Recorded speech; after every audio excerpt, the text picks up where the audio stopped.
My friends, in a city where the passion for football beats stronger than ever, where every street echoes with stories of glory and every soul wears green without hesitation, something massive is in motion. Philadelphia is bracing for something that defies logic. This isn't just an offseason. These aren't just roster changes. This is a perfectly tuned machine, a mastermind pulling the strings behind the spectacle. It's Howie Roseman, the architect of hope, the genius of the rebuild, the commander of the silent war. Can you feel it? It's like electricity in the cloudy Pennsylvania skies. It's that gut feeling that something legendary is about to unfold. And before we dive into the headlines that are setting the nest on fire, here's the question lingering in the air, and only those who truly breathe Eagles will know how to answer. Eagle, if the present already feels epic, just imagine what awaits us at the end of this journey. Drop it in the comments now. Go Eagles, I believe. And then smash that like button, please. Now, take a deep breath, because the first piece of news might just catch you off guard. Let's get to it. The Eagles have a crucial decision brewing in their secondary,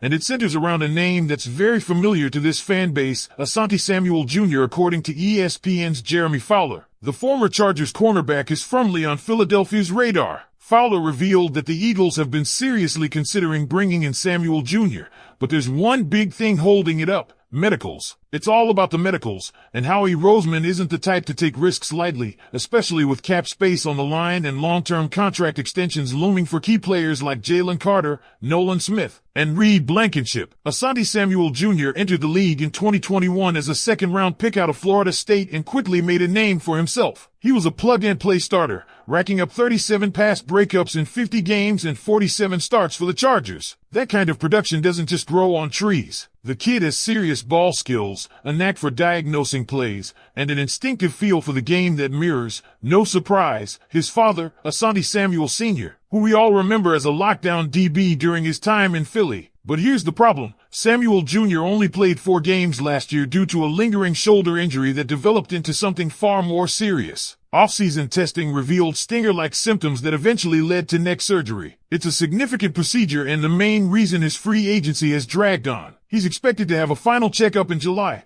which will be pivotal in determining where he lands for 2025. The talent is there, no doubt about it. He's fast, physical for his size, and excels on the outside, not just as a slot guy, like some might assume due to his 5 feet 10 inches, 180-pound frame. In fact, in 2023, he logged over 1,000 snaps primarily as an outside corner. The Eagles know that, and that's why he's not just a blip on their radar, he's under real consideration, especially after they passed on signing G.Y. Alexander, who went to the Ravens for $4 million with incentives up to $6 million. That was a steal by Baltimore. And if Alexander, an older, more accomplished player, got that deal, Samuel Jr. might come cheaper, and that's exactly what could open the door for Philly. Now, if the Eagles do make a move on Samuel Jr., it raises big questions about how they really feel about their current options. What does that say about their confidence in Khalil Ringo? There's been a lot of buzz around Ringo this offseason, and the fact that Philly didn't pull the trigger on Alexander might suggest they believe in him. But adding someone like Samuel Jr. would signal otherwise, that they see weaknesses at outside corner opposite Quinyon Mitchell, the rookie first-rounder expected to start right away. It might also mean that Adoree Jackson,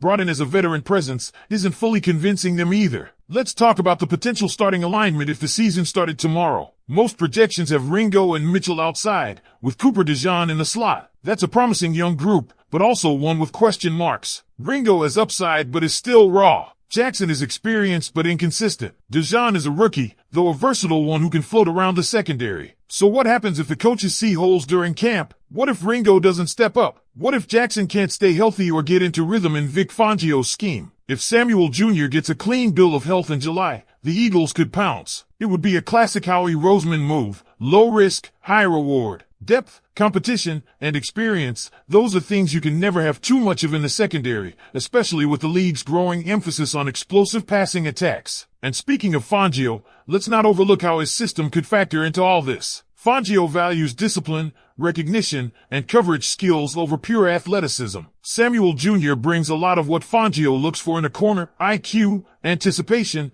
and ability to break on the ball. That's a huge factor when the Eagles are evaluating fit. While we're discussing defensive backs, there's another position battle heating up just behind them, at safety. We know Reed Blankenship has one starting spot locked down, but who lines up next to him is far from settled. The Eagles have Sidney Brown and Andrew Mukuba competing fiercely for that job. Brown was the first man up during OTAs and minicamp, but let's be honest, his coverage issues are well documented. He plays like a heat-seeking missile, and Philly fans love that energy, but aggression can be a double-edged sword. He overpursues, takes bad angles, and at times leaves too much space over the top. That opens the door for Mukuba, a second-round pick who transitioned to safety late at Texas. Mukuba has impressed early with his ball-hawking instincts and versatility. He's smaller, yes, but more refined in coverage. He can drop into the slot, rotate deep, and gives the coaching staff flexibility that Brown doesn't. During the spring, Mukuba split first-team reps with Brown, which tells you the coaching staff sees this as a real battle, not a formality. They even lined up Cooper DeJean at safety at times, just to test looks and coverage shells, which only adds to the intrigue. Vic Fangio said it himself, it's going to take practices and preseason games to truly determine who wins that starting job. This is going to be one of the most competitive position battles in training camp,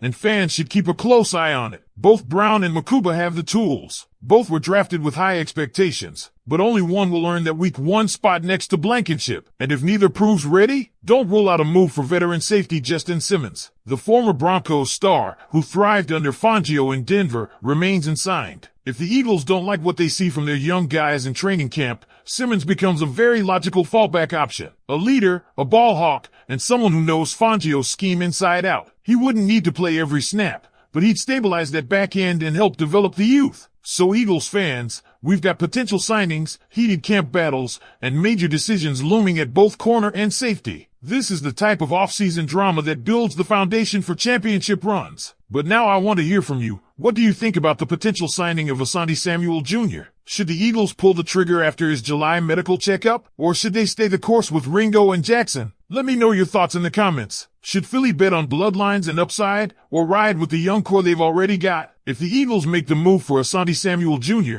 it's not just about nostalgia or pedigree, it's about timing, value, and strategic insurance. But the clock is ticking, and this is where Howie Roseman thrives. We've seen this before. Let the market cool, let players get overlooked due to medical concerns, and then swoop in when the price is right. That's exactly what could be shaping up here with Samuel Jr. Now, let's be clear. Howie's strategy in 2024 has been calculated. With nearly $30 million in cap space, the Eagles have room to spend, but they've been cautious. Why? Because there are big paydays coming. Think about it. Jalen Hurts, already signed to a long-term deal, isn't the only cornerstone needing attention. Jalen Carter, Jordan Davis, Cam Jurgens, Nolan Smith, and Reed Blankenship are all going to be part of the future nucleus. You don't want to throw away flexibility over a short-term gamble unless you know it fills a major need. That's why this Asante Samuel Jr. scenario is so interesting. He wouldn't break the bank. In fact, if Alexander only got $4 million, and given Samuel's injury history, it's realistic that the Eagles could land him for even less. And that makes the risk-reward math